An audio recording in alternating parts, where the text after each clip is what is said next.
Selamat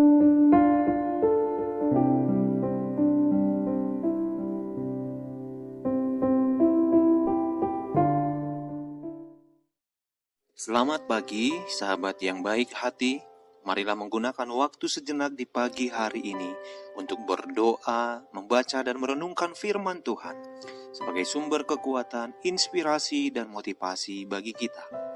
Renungan Harian HKBP Sutoyo, Rabu 20 Januari 2021. Marilah kita berdoa.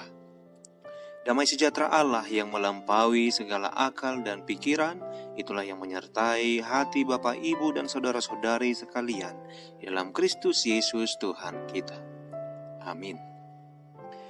Firman Tuhan bagi kita pada hari ini diambil dari kitab Yeremia pasal 2 ayat 21. Demikianlah sabda Allah. Namun aku telah membuat engkau tumbuh sebagai pokok anggur pilihan, sebagai benih yang sungguh murni. Betapa engkau berubah menjadi pohon berbau busuk, pohon anggur liar. Demikian firman Tuhan. Bapak, Ibu, dan saudara-saudari yang dikasihi Tuhan Yesus Kristus, perubahan adalah hal yang tak bisa dihindari oleh semua orang. Suka atau tidak suka, siap atau tidak siap, semua orang pasti akan menghadapi dan mengalami perubahan. Baik itu perubahan secara otomatis atau alamiah, dan juga perubahan karena upaya atau usaha. Perubahan otomatis atau alamiah adalah perubahan biasa, seperti bertambahnya usia yang secara otomatis disertai dengan perubahan fisik. Dari bayi bertumbuh menjadi kanak-kanak, remaja, dewasa, dan akhirnya menjadi tua. Sedangkan perubahan karena upaya adalah perubahan yang terjadi karena ada upaya dari pihak kita untuk berubah, atau karena dengan dorongan atau pengaruh dari pihak luar. Perubahan tersebut bisa bersifat positif atau negatif, tapi tentunya yang kita harapkan adalah dalam tahun ini hidup kita mengalami perubahan ke arah yang positif. Barack Obama mengatakan, perubahan tidak akan pernah terjadi jika kita terus menunggu waktu atau orang yang tepat. Kita adalah perubahan itu sendiri.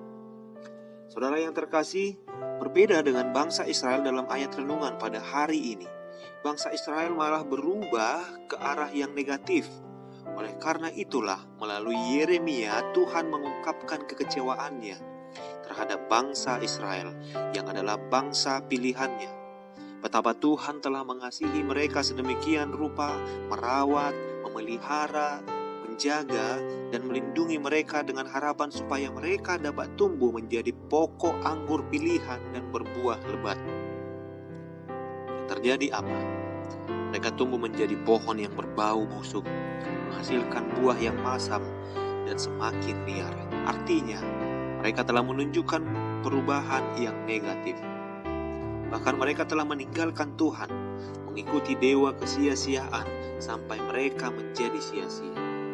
Aku telah membawa kamu ke tanah yang subur untuk menikmati buahnya dan segala yang baik daripadanya. Tetapi segera setelah kamu masuk, kamu menajiskan tanahku. Tanah milikku telah kamu buat menjadi kekejian. Yeremia 2 ayat 5 dan 7. Saudara yang dikasihi Kristus, kehidupan Kristen yang normal adalah kehidupan yang mengalami perubahan. Dari Kristen kanak-kanak menjadi Kristen dewasa rohani. Dari kehidupan lama menjadi kehidupan baru. Dan semakin berubah ke arah Kristus. Mungkin banyak hal negatif yang kita lakukan selama tahun 2020. Baik dalam sikap, perilaku, pemikiran, dan perkataan. Maka hari ini firman Tuhan mengingatkan kita supaya meninggalkan itu semua. Mari melangkah menuju hidup yang positif di tengah-tengah keluarga, lingkungan, tempat pekerjaan, dan juga gereja. Tuhan Yesus memberkati. Marilah kita berdoa. Ya Tuhan Allah, kami mengucap syukur untuk setiap berkat-Mu dalam kehidupan kami. Kiranya oleh karena tuntunan-Mu, kami dapat mengubah setiap hidup kami yang buruk menjadi hidup yang sesuai dengan kehendak. Amin.